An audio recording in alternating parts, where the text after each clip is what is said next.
Hello everyone, welcome back to the channel. In today's video, I am going to show you exactly how to find your Apple Music replay for 2025. Let's dive right in. First things first, if you're familiar with Spotify Wrapped, this is pretty much the same thing but for your Apple Music. So let's get into it. First things first, open your Apple Music app. If you have not opened it yet, you might get a pop-up or a notification that says something like, take a look at your replays. It's super easy and fun.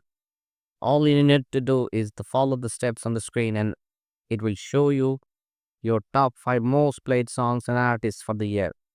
For me, it was Kid Laroi, Lil Baby, and bunch of others, but yours will be unique to your listening habits. So if you have not seen it yet, just open up your app and check it out. And if you have already seen it, well, you're all set. And don't forget to subscribe for more quick tutorials like this one. Thanks for watching and I'll see you in the next one.